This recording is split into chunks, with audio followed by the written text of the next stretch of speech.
Assalamualaikum warahmatullahi wabarakatuh.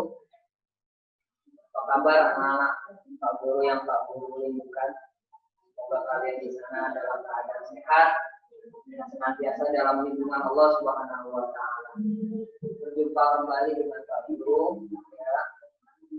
Senang sekali kita dapat berjumpa pada pertemuan kita kali ini dalam rangka kegiatan belajar mengajar. Namun belajar mengajar kita kali ini agak berbeda, di mana proses pembelajarannya adalah dengan sistem PJJ ya, pelajaran jarak jauh. Namun meskipun proses belajar kita dengan sistem PJJ, Bapak harap kalian tetap semangat, kalian tetap antusias mengikuti setiap pelajaran yang disampaikan oleh guru-guru kalian. Nah, anak-anak Pak Guru yang Pak Guru sayangi, mungkin dari kalian sudah ada yang kenal dengan Bapak dan masih ada yang belum kenal. Karena memang waktu kalian masih belajar, Bapak hanya mengajar 2 kelas dari kelas angkatan kalian. Perkenalkan nama Bapak, Muhammad Soleh. Ya, Bapak diamanatkan di sekolah buah ini untuk memberikan pendidikan agama Islam dan juga ibadah. Nah, dalam kesempatan ini, ya, Pak Soleh akan memberikan materi tentang apa itu toharoh, ya, apa itu tentang apa itu toharoh. Namun sebelum kita memulai pelajaran, ya, alangkah baiknya kita sama-sama memulai kegiatan belajar ini dengan membaca basmalah.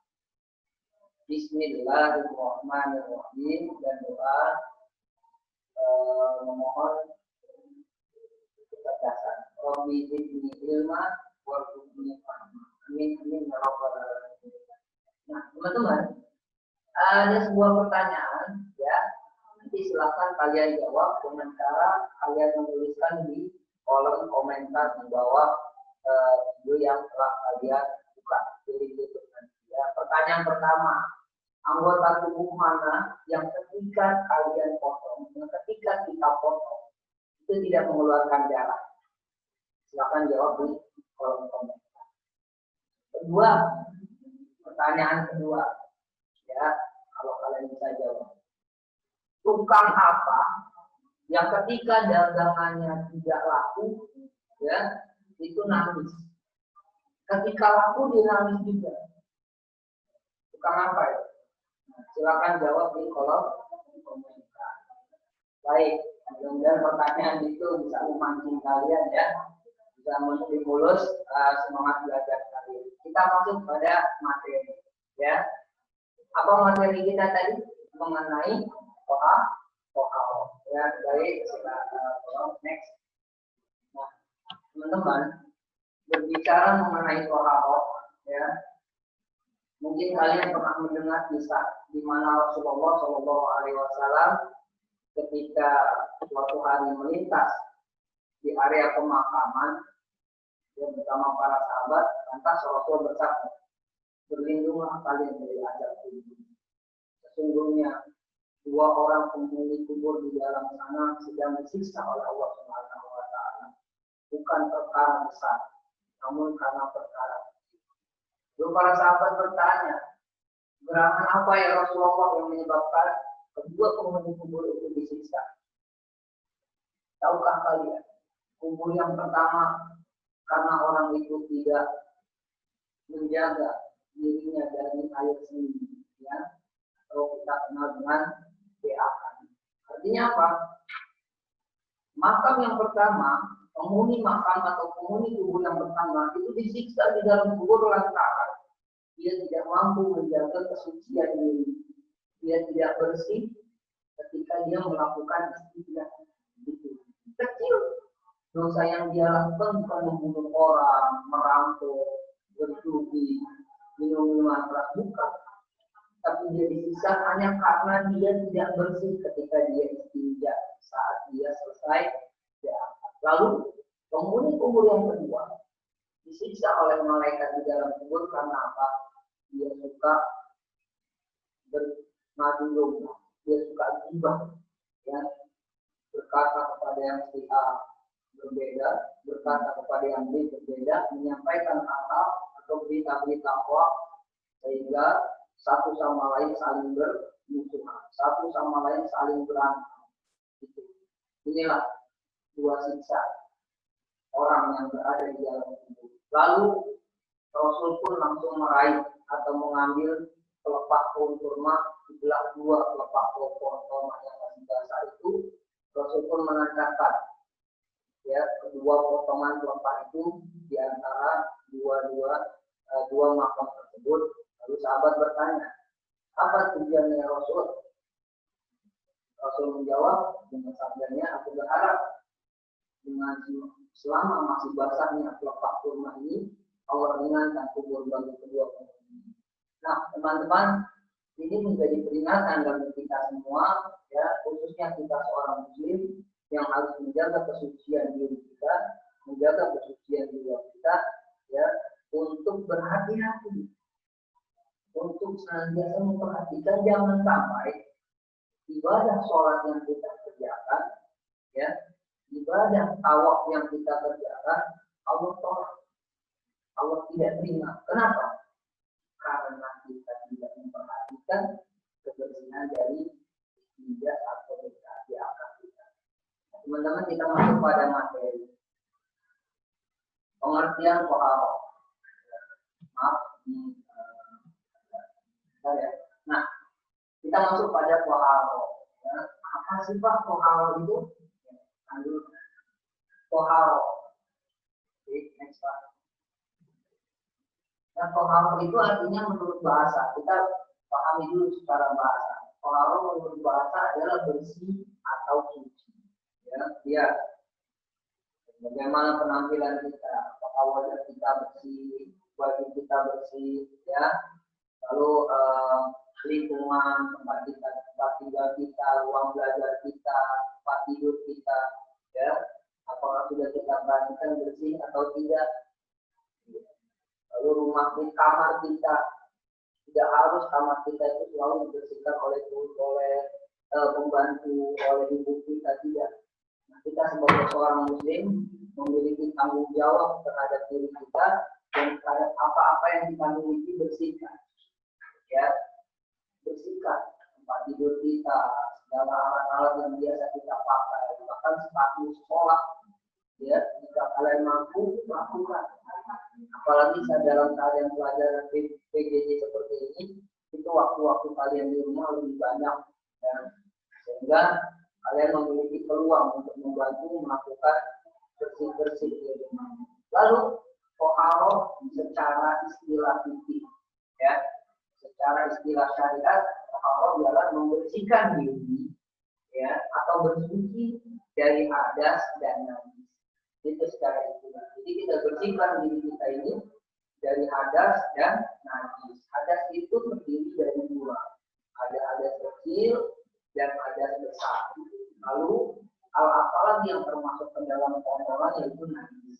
Nah, beda ya, hadas dengan najis. Kalau hadas itu nanti ada bagaimana cara membersihkannya, najis bagaimana cara membersihkannya. Ya, contoh-contoh dari najis ya hewan, ya, akarnya hewan, terus bangkai, darah itu adalah merupakan bagian-bagian dari najis. Nah, toharo, ya, mensucikan dua perkara. Harus kalian tahu. Jadi arti dari toharo secara bahasa adalah mensucikan. Apa yang disucikan? Dua perkara yang disucikan. Pertama, toharo itu menghilangkan hadas. Tadi kita sudah sebutkan ya, hadas itu ada hadas besar, ada hadas kecil. Hadas besar, yaitu cara membersihkannya ialah dengan mandi. Ya, mandi. Maksudnya mandi seperti apa, Pak? Apakah mandi seperti pagi dan sore? Betul, sama. Mandinya dengan cara mandi pagi dan sore. Namun ada dua syarat. Pertama, harus diniatkan. Niat, ya. Kita mandinya pakai niat. Ya Allah, aku niat mandi hadas untuk menghilangkan hadas. Karena ya Allah. Itu, ya, hadas besar. Lalu hadas kecil. Bagaimana cara menghilangkan hadas kecil? Dengan jalan kita berwudu, ya. Jadi tidak perlu mandi, cukup dengan berwudu, ya. bagaimana kalau tidak ada air? Kita bisa menggantinya dengan tayamum. Di pelajaran yang akan datang kita akan bahas masalah tayamum. Lalu hafalan yang ditujukan dalam perkara toharoh adalah najis. Jadi kita sudah menyebutkan ya, ada kotoran hewan, hewan, ada darah, bangkai ya. Ini bagaimana cara membersihkannya? Apakah dengan cara wudhu? Ya perlu ya. Kita bisa membersihkannya apabila terdapat najis pada badan, terus pakaian kita, ya, terus tempat-tempat kita, ya, kita cukup membasuhnya dengan air, menyiramnya dengan air, atau mengusapnya dengan kolak, lalu kita cuci dengan air, ya, kita cuci menggunakan air. Sampai seperti apa?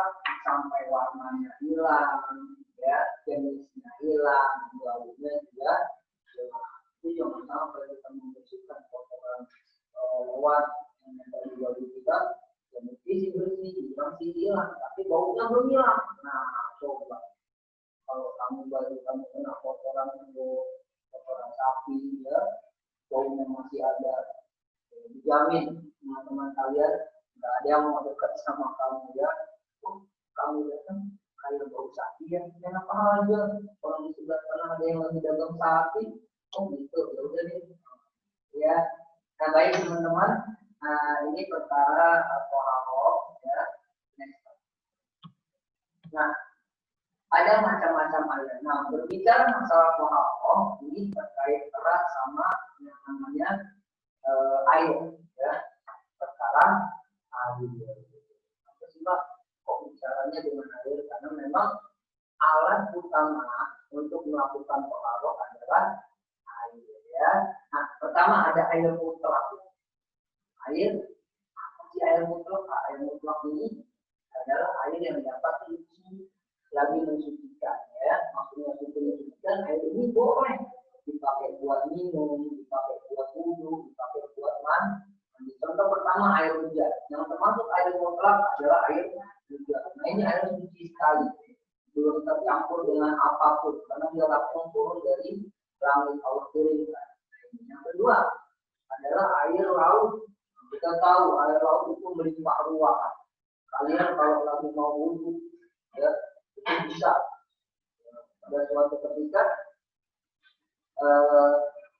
orang sahabat bertanya, ya Rasul, ketika kami melakukan perjalanan di laut, air persediaan yang kami miliki terbatas. Jika kami gunakan untuk berwudhu, tidak ada untuk kami minum. Tidak ada untuk kami konsumsi. Bagaimana cara kami berwudhu? Apakah boleh kami menggunakan air laut? Rasulullah menjawab, boleh. Ya, gunakanlah air laut karena air laut bangkainya saja suci. Ya, kita makan ikan kita tidak boleh. Nah, artinya apa? Ikan itu alam hidup yang mati. Itu air laut. Kalian boleh berwudhu dengan air laut. Selanjutnya air mutlak yaitu air telaga. Tahu air telaga? Air sungai ya, itu kamu bisa gunakan wudhu, bisa kamu gunakan mandi ada. Berapa? Jumlahnya lebih dari 20 banyak ya, jumlahnya sama-sama banyak, dia mengalir ya. Meskipun ada orang yang posisinya di atas kita, ada orang yang lagi di atas, nah itu airnya tetap mengalir, kita tunggu beberapa detik atau beberapa menit baru kita mulai berwudhu ya. Allah masih suci. Yang selanjutnya air mutlak berikutnya adalah air yang berubah sebab lama terbenam dan tidak mengalir. Ya, ini termasuk air mutlak ya. Ya apabila ada air ya terbenam, air yang berubahnya banyak tidak mengalir terbenam, ya contoh air kolam ya. Mungkin kita tahu punya penampungan air apakah di kolam atau mungkin di kolam. Lalu air itu berubah karena kenapa? Karena lumut yang muncul padanya, ya, lumut yang muncul padanya, karena dia tidak ada sirkulasi, tidak mengalir, menyebabkan lumut-lumut, itu muncul pada tindikan atau permukaan air. Nah, itu masih boleh kita gunakan untuk berwudhu, ya, itu masih boleh kita gunakan untuk mandi. Nah, teman-teman, Pak Guru rasa pertemuan kita pada hari ini ya cukup kita pada sampai pada macam air mutlak dulu ya. Kita kita sampai pada air mutlak dulu ya, di mana air mutlak ini adalah air yang suci bagi mensucikan ya. Dia boleh buat mandi, dia boleh buat wudhu, bahkan boleh buat minum, buat makan, pakaian kita. Nah ini air mutlak. Kalau rasa saya cukup ya, nanti kalian bisa mengerjakan apa yang Bapak berikan nanti ya, dan kalian bisa mengerjakannya insya Allah tidak terlalu berat, tidak terlalu Bapak berikan ya, dengan saja. Ini sebagai feedback untuk kalian apakah kalian memahami atas apa yang Bapak jelaskan. Lebih kurangnya Bapak mohon maaf jika dalam penyampaian, jika dalam keterangan Bapak ada bagi kalian. Ya, mari kita tutup sama-sama pertemuan kita ini dengan membaca hamdalah dan doa kafaratul majlis. Alhamdulillahirabbil alamin. Subhanakallahumma wa bihamdika asyhadu an la ilaha illa anta astaghfiruka wa atubu ilaik. Assalamualaikum warahmatullahi wabarakatuh.